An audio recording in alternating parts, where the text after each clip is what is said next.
এই হচ্ছে নরেন। এই নরেনের জ্বালায় সমস্ত গ্রামবাসী অস্থির হয়ে পড়ত। সে ছিল খুব দামাল ছেলে। কারো গাছে আম, কারো গাছে পেয়ারা পেড়ে বেড়াতো। আর প্রতিদিন বাড়িতে পাড়ার লোক নালিশ করে বেড়াতো। আর নরেনের দাদা বৌদি ছিল তার অন্তঃপ্রাণ। কারণ নরেনের কোনো বাবা মা ছিল না, তাই দাদা বৌদির কাছেই সে মানুষ। আর দাদা বৌদি তার গার্জেন। আর সেই জন্যই লোকজন তার দাদা বৌদিকেই কথা শুনিয়ে যেত। আর এই ঘটনার পর রামলালের সঙ্গে একদিন তার দাদার দেখা হলো। আরে তুমি নরেনের দাদা না? তোমার সঙ্গে দেখা হয়ে খুব ভালোই হলো। আর ভাইটার দিকে একটু লক্ষ্য রেখো, সে তো পরের চুরি করে বেড়াচ্ছে দিনরাত। আচ্ছা কাকা, কিছু মনে করবেন না, আমি ওর হয়ে ক্ষমা চাইছি আপনার কাছে। আর এরপর নরেনের দাদা বাড়ি চলে যায় এবং খুব রেগে যায়।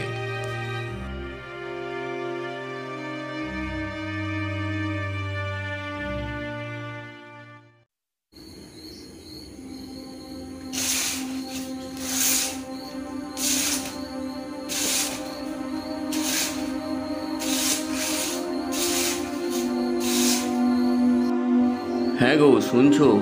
নরেন কোথা গেছে বলো তো? আজ ওর একদিন কি আমার একদিন। আরে তুমি একটু শান্ত হও দেখি, কি বলছো তো আমার কিছুই মাথায় ঢুকছে না। তা কি আর বলবো তোমায়, তোমার গুণধর দেওর পাড়ায় যা করে বেড়াচ্ছে, কার গাছে আম কার গাছে কাঁঠাল পেরেই বেড়াচ্ছে, আর তারা আমায় নালিশ করছে। দেখো, ও বাচ্চা ছেলে, ওর কি অত বুদ্ধি শুদ্ধি আছে? আর নরেন তো একা একা চুরি করেনি। তা কে নালিশ করলো তোমায়? যত দোষ নন্দ ঘোষ। ওই ও পাড়ায় কাকাবাবু আছেন না, উনিই তো আমায় সকালে যা নয় তাই বলে কথা শোনালো। আর উনি তো একটু ওই রকমই, যা না হয় তার থেকে একটু বেশি বলে কথা শোনান। আর আমার কাউকে আর জানতে বাকি নেই। আচ্ছা, তোমারও তো ওর উপর দরদ কিসের বলো তো? আর তুমি তো ওর কোনো দোষই দেখতে পাও না। বৌদি, ও বৌদি, কিছু খেতে দাও, আমার খিদে পেয়েছে। আমি যে আর খিদে সহ্য করতে পারছি না, তাড়াতাড়ি ভাত বাড়ো বৌদি।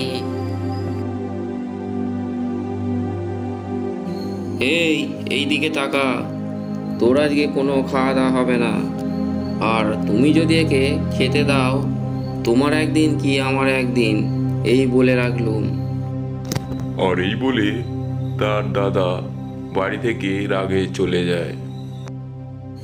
নরেন, তুই তোর দাদার কথা কিছু মনে করিস না ভাই।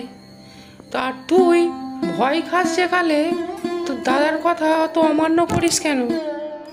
কালকে তো ওই ডাঁসা ডাঁসা পেয়ারাগুলো গাছে ঝুলছিল, তাই তো লোভ সামলাতে পারলাম না, সেই জন্যই তো চুরি করলাম। আর লোকটা খুব বদমাশ লোক আছে, একদিন পেয়ারা চেয়েছিলাম, সে তো পেয়ারা আমায় দিল না।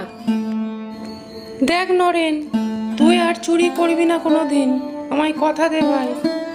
আচ্ছা বৌদি, ঠিক আছে, তোমার কথা রাখবার চেষ্টা করবো খন। তুই আমায় কথা দিলি কিন্তু, মনে রাখিস ভাই।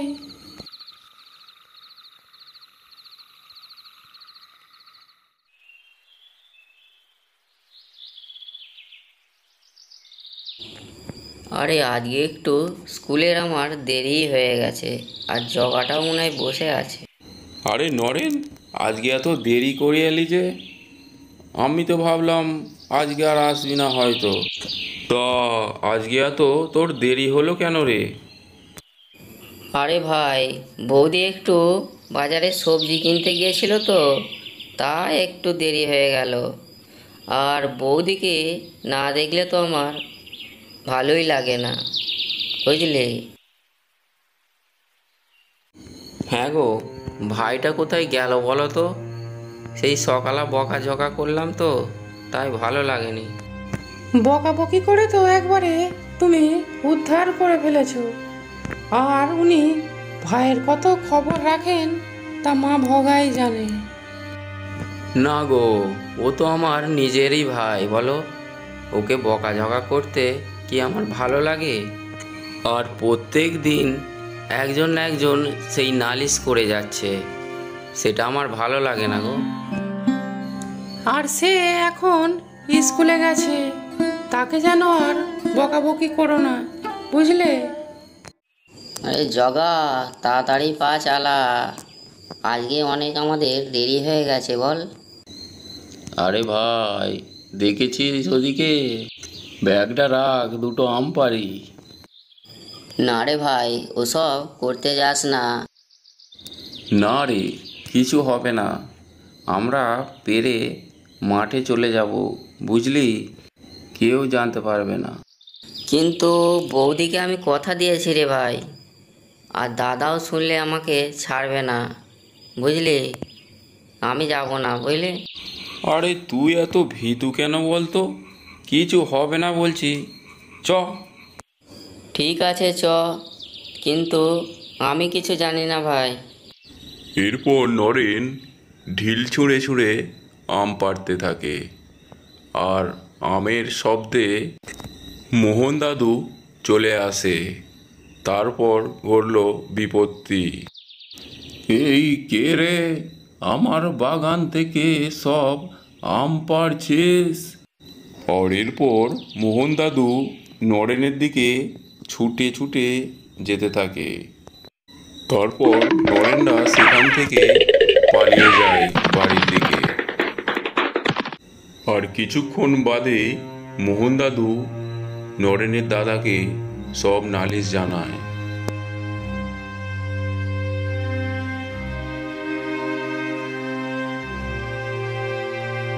আরে মোহন দাদু যে, তা ভালো আছো তো? অনেক দিন পর দেখা। আরে বাবা, তোমার সঙ্গে দেখা হয়ে তো ভালোই হয়েছে। আর তোমার ভাইটাকে ভাই একটু সামলাও। ও তো রাত দিন ওর বাগান থেকে চুরি করে খাচ্ছে। আর না হলে একটা আশ্রমে দিয়ে আসো। তা কি হয়েছে সেটা তো বলবে। নরেন কি চুরি করেছে কিছু? তা কি করেনি তাই বলো বাপু। আমার সব তো পেয়ারা পেরে ধ্বংস করে দিয়েছে। আর আমি যদি না দেখতাম তাহলে তো কি হতো বলাই মুশকিল। তোমার পেয়ারা তো পেরে নিয়ে যায়নি, তাহলে কথা শোনাচ্ছ কেন তুমি? দেখো গো, চোর ভাই আবার সাফাই গাইছে, বলে না চোরের মায়ের বড় গলা। এরপর নরেনের দাদা চক্ষু লাল হয়ে যায়। বাড়িতে একটা হেস্ত নেস্ত করেই ছাড়বো আমি। হয় ও থাকবে, আর না হয় আমি বাড়িতে থাকবো। এরপর নরেনের দাদা রেগে বাড়ির দিকে চলে আসে। কি গো, কোথায় গেলে? আজকে একটা কিছু ব্যবস্থা করতে হবে। তা কি বলছো বলো দেখি বাবু। আজকে আবার দাসেদের গাছ থেকে পেয়ারা চুরি করেছে। আসো গো, আজকে ওকে আলাদা করে দেব। আর তুমি যদি ওকে ঘরে ঢোকাও তবে আমার দিব্যি রইল, কিন্তু মনে রেখো। আর যতই বলুক ওর আমি কোনো কথা শুনবো না, বুঝলে? বৌদি কোথায় গেলে? ও বৌদি। আর শোন নরেন, আজকে খেয়ে নে, কাল থেকে আর এখানে আসিস না। তুই কাল থেকে আলাদা খাবি, বুঝেছিস? কেন দাদা, আমি তো কিছু করিনি। কেন, তুই দাসেদের কাছ থেকে পেয়ারা চুরি করিসনি? সে সকালে আমায় যা নয় তাই বলে অপমান করলো। ওসব জানি না, তুই কাল থেকে আলাদা খাবি, ব্যাস। বৌদি, ও বৌদি, আমায় কিছু খেতে দাও, আমার খুব খিদে পেয়েছে। ও শুনতে পাবে কি করে? আমায় তো দুজনে মিলে আলাদা করেছো। দেখি ঘরে কিছু খাবার পাওয়া যায় কি না, সেটাই খেয়ে না হয় দিন চালাবো। আর আমি পুকুর থেকে আজকে মাছ ধরতে যাব, আর মাছ ধরে তোমাদের থেকে ভালো খাবো আমি, বুঝলে? এরপর নরেন ঘরে কিছু খাবার আছে কিনা তা দেখতে গেল। দেখি কিছু খাবার আছে কি না, দেখি টিনে কিছু মুড়ি আছে কি। আর আজকের দিনটাই তো মুড়িতে জল ঢেলে না হয় কাটিয়ে দেব আজকের দিনটা। আর কাল থেকে আমি রান্না করে তোমাদের দেখিয়ে দেব, বুঝেছো? যাক মুড়ি রয়েছে দেখছি, যাক আজকের দিনটা কেটে যাবে। হ্যাঁ গো, আমি কাজে বেরোচ্ছি। ঠিক আছে, এসো।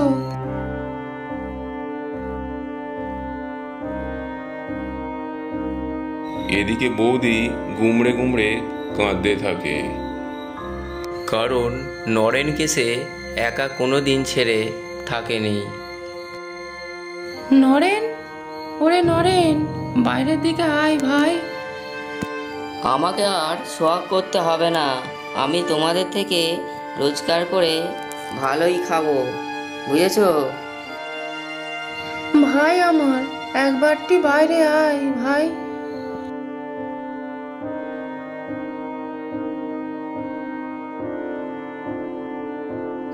ঠিক আছে, যা বলবে তাড়াতাড়ি বলো, আর আমারও তো তোমাদের জন্য সময় নেই।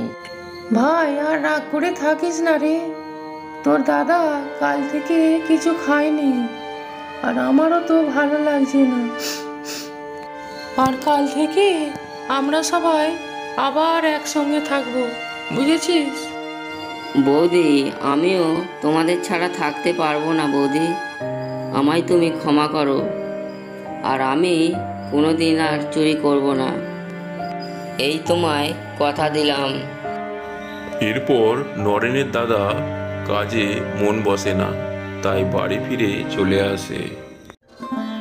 হ্যাঁ গো, তুমি কার সঙ্গে কথা বলছো এত? কি গো? এই তো নরেনের সঙ্গে কথা বলছি, আর কার সঙ্গে কথা বলবো বলো তো? ভাই তুই এসেছিস? কাল থেকে তো আমার তোর জন্য খুব মন খারাপ, কাজে মনে বসছিল না। আর তোকে ছাড়া কোনো দিন একা থাকিনি তো, তাই কাজ ছেড়ে বাইরে এলাম। দাদা, আমিও দুদিনে সব বুঝে গেছি একা থাকার কষ্ট। হ্যাঁ গো, তাহলে আমাদের নরেন আগের থেকে অনেক বড় হয়ে গেছে, বলো? হা হা হা হা হা হা। এরপর আবার তারা একসঙ্গে থাকতে শুরু করে।